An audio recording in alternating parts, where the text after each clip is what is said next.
नमस्कार दोस्तों आपकी तिजोरी में धन नहीं टिकता है।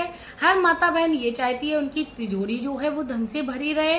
तो दोस्तों आज मैं वीडियो में आप लोगों के लिए एक ऐसा उपाय लेके आई हूँ जिसको यदि आप कर लेते हैं तो आपके घर की तिजोरी तो भरी रहेगी, साथ में आपके दाल के डिब्बे, चावल के डिब्बे, क्योंकि हर गृहिणी अपने दाल के डिब्बे, चावल के डिब्बे और किचन में रुपए को रखती है। तो आपके घर में जगह जगह माता लक्ष्मी की कृपा होने लगे। तो इससे संबंधित आज मैं आप लोगों के लिए उपाय लेके आई हूँ। तो आप लोग वीडियो के इन तक बने रहिए, क्योंकि वीडियो को स्किप कर करके देखने से आपको कोई लाभ नहीं होने वाला है। कहते हैं किसी भी उपाय को पूरी जानकारी के साथ करना चाहिए, तभी उसका फल मिलता है। दोस्तों वीडियो को शुरू करने से पहले मैं मेरे आराध्य श्री लक्ष्मी नारायण को मैं कोटि कोटि प्रणाम करती हूँ, मैं उनको कोटि कोटि नमस्कार करती हूँ। दोस्तों ये जो उपाय है वो माता लक्ष्मी से संबंधित है और आप भोलेनाथ से भी संबंधित इसको बोल सकते हैं। दोस्तों कहते हैं हर व्यक्ति अपने जीवन में सुख समृद्धि धन संपदा को पाना चाहता है, लेकिन दोस्तों छोटे छोटे उपाय और हमारे जो कर्म है वह हम लोगों को भगवान की प्राप्ति करा देते हैं। तो दोस्तों यदि आप अपने जीवन में माता लक्ष्मी की कृपा पाना चाहते हो, भगवान भोलेनाथ का आशीर्वाद प्राप्त करना चाहते हो, तो आप लोग मेरे चैनल को सब्सक्राइब कर लीजिए, वीडियो को लाइक कर दीजिए और कमेंट बॉक्स में जय माता दी का प्यारा सा कमेंट कर दीजिए। दोस्तों आप लोगों को ये जो उपाय है वो आपको सोमवार के दिन करना है। यदि आप ये वीडियो मेरे किसी नवरात्रि से पहले या नवरात्रि के दिनों में देख रहे हो तब तो आप किसी भी दिन इस उपाय को कर सकते हैं, क्योंकि नवरात्रि के 9 दिन माता के सभी दिन होते हैं। तो आप किसी भी दिन इस उपाय को बहुत ही आसानी से और आराम से कर लें। आपको क्या करना है दोस्तों, आपको एक पीपल का पत्ता लेना है और उस पीपल के पत्ते पर आपको 5 तरीके की मेवा या मिठाई रखनी है। दोस्तों आप मिठाई रख लीजिए तो ज्यादा अच्छा है और उसके साथ आप मेवे को भी रख लीजिए। उसके बाद आपको क्या करना है, आपको ब्रह्म मुहूर्त में जाना है, या आपके पास समय नहीं है तो आप शाम को भी इस उपाय को कर सकते हैं, क्योंकि ये माता लक्ष्मी से संबंधित है। तो आप इस उपाय को शुक्रवार को करिए, नवरात्रि के दिनों में आप किसी भी दिन इसको कर सकते हैं। उसके बाद आपको क्या करना है, आपको उस पत्ते पर 5 तरीके की मिठाई रख के आपको अपने घर से जाना है और माता लक्ष्मी के मंत्र ओम माँ लक्ष्मी नमः, ओम माँ लक्ष्मी नमः का आपको जाप करना है और आपको एक पीपल के वृक्ष के नीचे पहुंच जाना है। दोस्तों यदि ये पीपल का वृक्ष किसी पूजा पाठ करने वाले स्थान पर है तो ये बहुत ही ज्यादा शुभ है, क्योंकि कहा जाता है पीपल के वृक्ष पर 33 करोड़ देवी देवताओं का वास होता है। उसमें माता लक्ष्मी का भी वास है, सभी देवी देवताओं का वास है, गाय माता का भी वास है, भगवान शिव शंकर का भी वास है। सभी देवी देवताओं का वास होने के वजह से ये वृक्ष जो है वो वृक्षों का राजा बोला जाता है। इसके साथ ही इसमें ऑक्सीजन की जो लेवल होता है वो काफी ज्यादा अच्छा होता है, इसीलिए इसे वैज्ञानिक दृष्टि से भी अच्छा बताया जाता है। दोस्तों पीपल का वृक्ष यदि हम लोग अपने जीवन में देखें तो काफी ज्यादा हमारे जीवन में ये लाभदायक है, चाहे वो वैज्ञानिक दृष्टि हो या हमारे आध्यात्म की दृष्टि से हो। तो दोस्तों आपको पीपल के वृक्ष के नीचे पहुंच जाना है और आपको पीपल के वृक्ष के नीचे माता लक्ष्मी का ध्यान करते हुए आप माता लक्ष्मी का ध्यान करिए और माता लक्ष्मी से आप प्रार्थना करिए, हे माँ हमारे घर में धन संबंधी परेशानी चल रही है तो आप मुझे उससे निजात दिलाइए। काफी दिनों से मैं परेशान चल रही हूँ, तो माँ लक्ष्मी आप सबके घर में धन दान संपत्ति को भरने वाली है, तो आप हमारे घर में भी कृपा दृष्टि लौटाइए।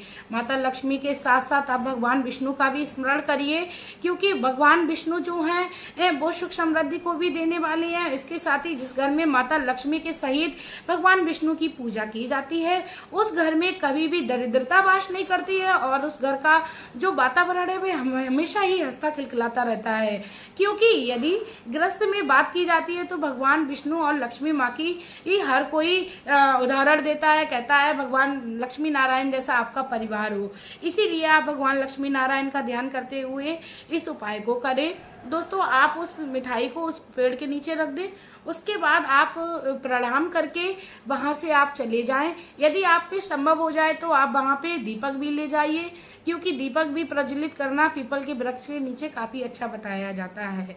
दोस्तों आप इस तरीके का उपाय अपने जीवन में कर लीजिए, क्योंकि मिठाइयाँ भी हमारे यहाँ सुख समृद्धि के कामों में इस्तेमाल की जाती हैं और जब हमारे घर में मंगल कार्य होते हैं तभी मिठाइयों को मंगाया भी जाता है। इसीलिए माता लक्ष्मी महीने का आप ये उपाय करिए और आपके जीवन में इससे काफी अच्छा लाभ देखने को मिलेगा। आप अपने जीवन में कभी भी किसी प्रकार की कोई भी परिस्थिति का सामना नहीं करेंगे। इसके साथ ही दोस्तों अब मैं पीपल के वृक्ष के नीचे बहुत ही आसान सा और साधारण सा उपाय बता देती हूँ, जो आप सोमवार के दिन कर ले तो काफी अच्छा रहेगा। आपको क्या करना है, अपने घर से 1 लोटा जल ले जाना है। दोस्तों आपको जल हमेशा ही अपने घर से ही ले जाना है।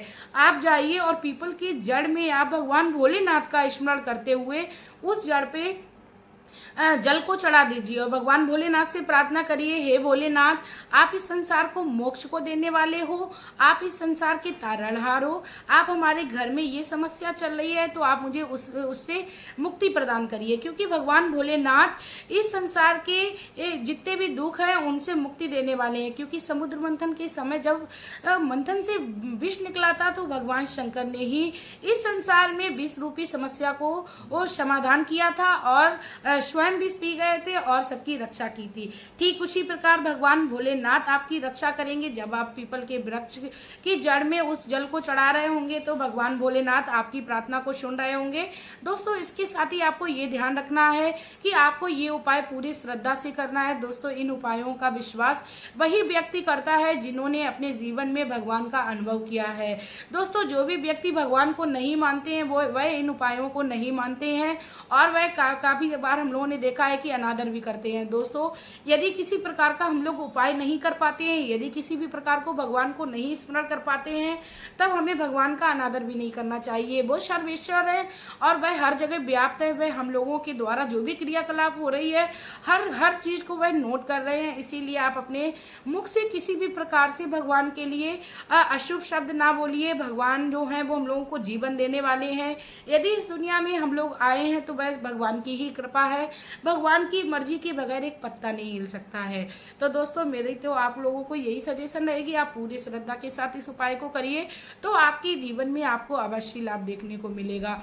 दोस्तों ये जो उपाय है वो महिलाएं भी कर सकती हैं, पुरुष भी कर सकते हैं। दोस्तों इस उपाय में कोई भी ऐसी शर्त नहीं है कि इस उपाय को महिला ही कर सकती हैं या पुरुष ही कर सकते हैं।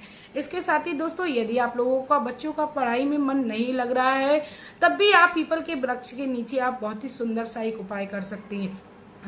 आपको क्या करना है, आपको पीपल के वृक्ष के नीचे अपने बच्चे के हाथ से एक घी का दीपक जलवाना है। आप शाम के समय में ये काम करिए, आपको आपके जीवन में अवश्य लाभ मिलेगा। आपका बच्चा जो है वो पढ़ाई में उसका मन कम लग रहा है तो उसका जो मन है वह पढ़ाई में अवश्य लगने लगेगा। क्योंकि बच्चे जब अच्छा करते हैं तो उनका जो भविष्य है वह हम लोग माता पिता को उज्जवल दिखने लगता है। इसीलिए हर माता पिता चाहते हैं कि उनके बच्चे का जो पढ़ाई में मन है वो अच्छे से लगे। पीपल देवता लोगों को जीवन देने वाले हैं, क्योंकि जब हमें ऑक्सीजन मिलती है तो वह जीवन भी देते हैं।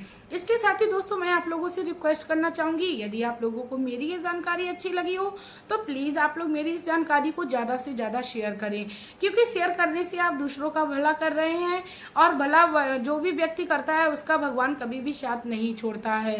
दोस्तों मेरा भी कई सारी वीडियोस कई सारे उपाय लेके आने का यही मकसद है कि हर व्यक्ति के जीवन में लाभ हो। मेरी कोई भी माता बहन या कोई भी इस संसार में भक्तजन परेशान ना रहे। इसके साथ ही दोस्तों मैं आप लोगों को एक और अच्छी सजेशन देना चाहूंगी, यदि आप किसी भी प्रकार की समस्या से परेशान हैं तो आप अपने जीवन में यदि किसी कारणवश किसी भी उपाय को नहीं कर पा रहे हैं तो आप बिल्कुल भी मत करिए। लेकिन दोस्तों आप मेरे इस सजेशन को अपने अंदर गांठ बांध लीजिए।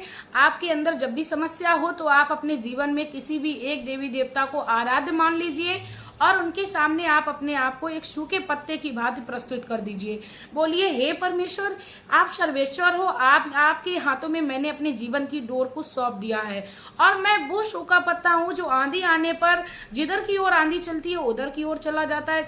ठीक मैं उसी प्रकार अपने आप को आप पर अर्पण कर रही हूँ। यदि आप चाहें तो मेरे अंदर जो भी समस्या चल रही है उसका समाधान निकाले। यदि मेरी नैया डूब गई तो आपके हाथ में, यदि वो पार लग गई तो आपके हाथ में। आप इस संसार के भवसागर को तारने वाले हो।